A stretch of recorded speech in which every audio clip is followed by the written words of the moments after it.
notes to make. 26/11 was the first time a terrorist organization used a control room. And these people were monitoring various things. They were monitoring our media, let me use the term, was immature enough to show when helicopters were hovering up. And there are people from the command and control room who were giving orders to the terrorists, telling them that people are dropping now. Similarly, they had a full-fledged control room in the sense that if you have access to the total log of voice calls between the terrorist command center and the terrorists of 26/11 has been put on the net. You see, they ask a person there. He says, I've got this person. He says, I'm a teacher. He says, ask his name. He asks his name. And then they say, no. This guy, they immediately researched him, found out his Facebook profile. He was CEO of an Indian company. He says, shoot him. He is not a teacher. So what is happening is that the terrorists are using simple technology. While we as government systems, we want to create large Godzillas. We want to create a citywide surveillance. Right? Somehow, citywide surveillance requires such a lot of money, and it's a race against time. If you look at the assassination of a chap called Al-Mabou in Bustan Al-Rotana in Dubai, there were 13 people of Mossad who landed from different points. They disguised themselves, murdered this man in full surveillance, and went back.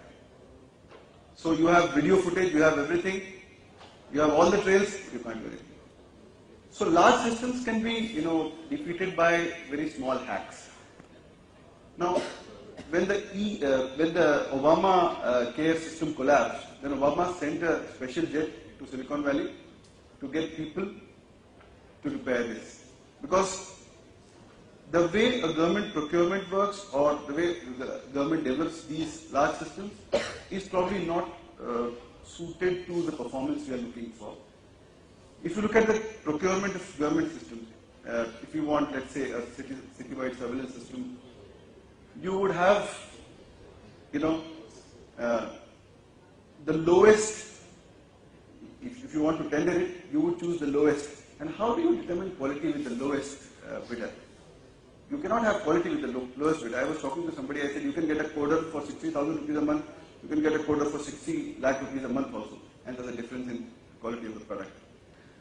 Now, if you look at how the US government has reacted to this, it has started using off-the-shelf open source products. I don't understand why don't we use Linux in India. We are still using, expensive proprietary products. The whole of the world, for big data, world is shifting to Hadoop. We have simple open source free products. For data mining, people are using open source products. But we want to somehow procure at the lowest cost, use Godzillas. I don't know how they will function. I'm saying this with having experience of, I was handling Mumbai city traffic. I have run a city surveillance project for 3 years. I know how it operates. Right now I head something called CCTNS for Maharashtra. I also know how that operates.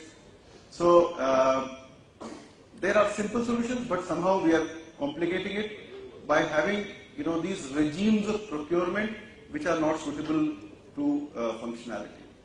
Secondly,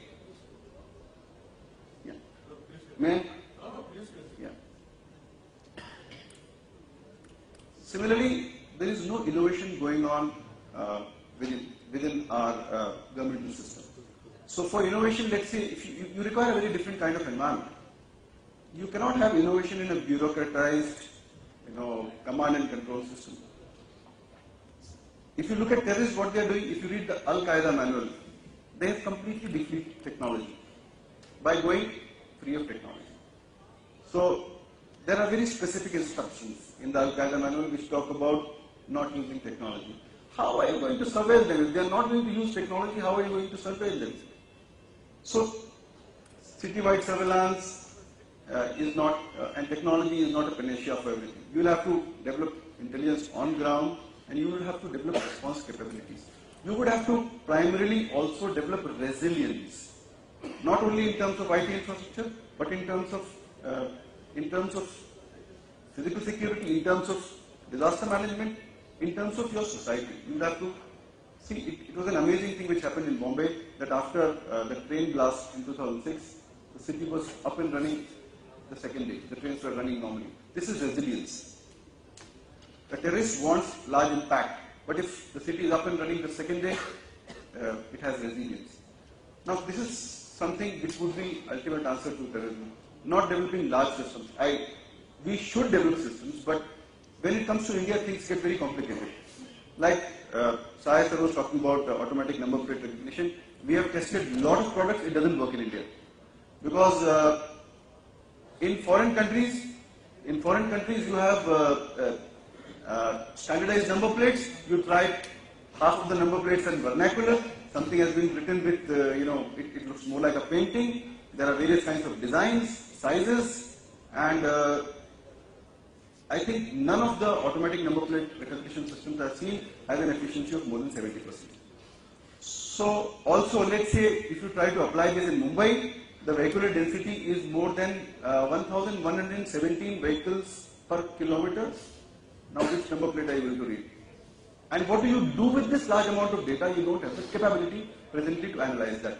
Even if you analyze that, do you have the response capability for this? I used to run 225 CCTV cameras for Mumbai city. We had a huge video wall. Now, we also were deciding for 5,000 cameras for Mumbai city.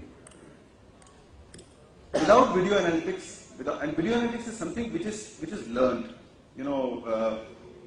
A simple video analytics solution which works in some foreign country is not going to work here.